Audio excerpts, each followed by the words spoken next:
Hey, I'm Rita Cook. Terry Murphy. And we are ECP-TV, and we are coming to you today, this week, from the beautiful Bucks Harbor in Maine. We're on the American Eagle Windjammer, and there are eight, they're right, eight passengers and 7 crew, and we're here. So this week I also wrote the ECP articles from the boat, and we actually have service out here in the middle of the bay. Some service. Penobscot, is that how you say the bay? Penobscot? It's beautiful. I love Maine. I've always loved Maine. We left from Rockland, Maine.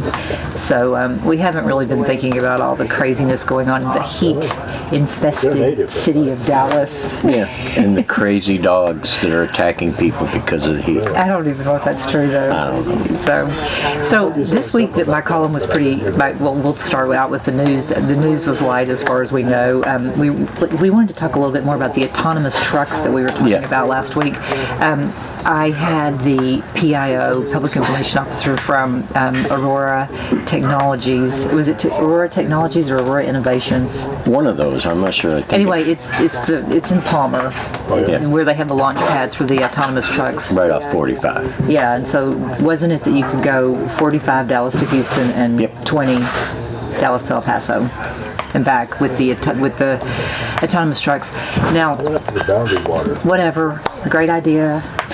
Maybe, but here's the thing that bothers me the most is the CEO was saying, well, we're gonna make sure that it's safer for people to be on the highway and blah blah blah, and it's 10 times more truck drivers die every year than motorists.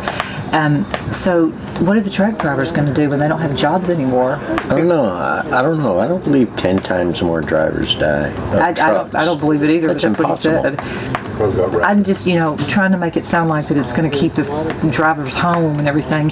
And it's going to they'll keep be the able to drivers home just and relax with the kids, no paycheck. Right. Yeah. So I don't know. I'm really tired of everybody thinking that AI is the way to go, because AI is not the way to go. Actually, letting people have jobs and do a job is the way to go. Now, it has been in the past, but it might be time for change a little bit. Yeah, but then what are the people going to do? What are we going to do when we need to? What we're doing, relax, go on vacation. Live off the government? No. Yeah, let because the that's what people autonomous do. trucks make the money, and we just enjoy it. So I buy a truck, I make it autonomous, I run it back and forth 80,000 pounds of 80,000 pounds of hazardous cargo with no driver, and I'm going to pray for the best, and I hope you're not on the road while my truck is, because I'm going to kick your ass. No, they're probably going to get better, and they are going to get better. I'm convinced. But right now they're not. They need extra drivers. 2 extra drivers. Spoken like a true socialist. Yeah. Well, I want to just relax and let my truck drive. I like the sound of that. I mean, I guess that is one way you could make money, is own the truck. But then if you have BlackRock, Vanguard, State Street buying all the trucks, then you're in trouble. Yeah, maybe so. Anyway, so that's the continuation of that story, and we'll see. They can't stop the trucks remotely and whatever, it's like, if people die, then... Well, people die every day. Well, apparently 10 times the drivers of trucks die every day, so whatever. Apparently, but I don't buy that. There's a lot more cars, so... Being a public information officer as well as a journalist, I can tell you right now that there's a lot of what going on with all these stories these days, with all these communications directors think that What do you mean, you know what? We can't say it on here. Oh. This is a family-friendly show. Well, say it some other way. You know what? They don't know what you mean. Yeah, they do too. All right, we're moving on. Kenneth Govan, congratulations to you, because you won the Spark of, let's see, I gotta look this on my phone. Spark of Destiny. And if we look rough, it's because we haven't showered in a day or two. The Society of St. Vincent de Paul gave Kenneth Govan the Spark of Giving Certificate of Recognition, because he is a wonderful human being. And a giver. Yeah, he's a good guy, and he is works for Encore right now, and a lot of people get pissed off at Encore, but that's another thing that's probably going to be AI soon. Probably. Electric. Everything. So congratulations, shout out to you, Kenneth. And what else? Keep did we write about? Okay, then Brian Harrison, District 10, State Rep. Oh boy. the Supreme Court just ruled to do away with affirmative action, federal funding in private and in state colleges and universities in the U.S. So Brian Harrison was, he wrote a letter to Texas Governor Abbott to suggest that they do that in Texas as well. And what do you think about that? I think it went the way it should go. So you think there shouldn't be affirmative action? No, I don't. Why? I'm looking right now to find Representative Sherman's comment as well. I used to work for him, so go ahead, keep going. I'm just gonna... like we were talking earlier, it makes them seem like they're victims. Right, which I think Judge Clarence keeps them in that mindset. Okay, but that also includes women, too. Absolutely. There's always been a problem with... I'm not going to say that there's a problem, but there has always been issue with white men being the ones that got all the jobs. And that's why affirmative action actually began, just so you know. And I'm not saying it's true or not. I'm not doing conspiracy theory today. No, not a lot. But I do think everybody should be treated equal. They should be hired equally, no matter the color of their skin, no matter who they are. That's what we need to come to in this country, is getting to the place where it doesn't matter. The person that deserves the job gets the job. No matter their age, no matter their race, no matter their sex, any of that. In a perfect world, but there's always inequality. So, and I just need to keep up with the time too, guys, because we are not in the studio today.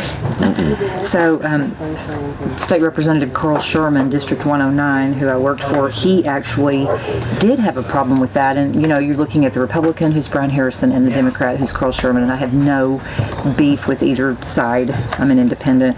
But he believes that it is wrong for this to have happened. And he actually said that it's time for us to have some bipartisan politicians in Congress and Senate, and I am completely in agreement with that. I'm cool with it. Because it's time that we just all started figuring out how to work for the constituents, which is the people in the United States of America, not just who your lobbyist are that's giving you money. So we got that going on. And then finally, my Down the Rabbit Hole column, which had you totally fried out. Yeah, it was a little over. It really ran the board. So one thing I do want to say is not a U.S., it was a district judge in Louisiana, whose last name is Dowdy, filed, I think it was an appeal, a judgment, I think it was a judgment, that the government should not have the right to tell social media companies what they can and cannot put on what they can, that happened during the pandemic. Both sides trying to force. Well, it's still that way. If you mention COVID on TikTok, I've got community guideline violations out the wazoo. Not literal jail, but TikTok jail. Right. I think I'm in TikTok jail now. And you don't even get meals there. Right. So I think that's an interesting, that first of all, I don't know why the government is involved, but remember all the tomfoolery during the TikTok. All this stuff about we're going to take TikTok away. Blah, blah. So we had that going on.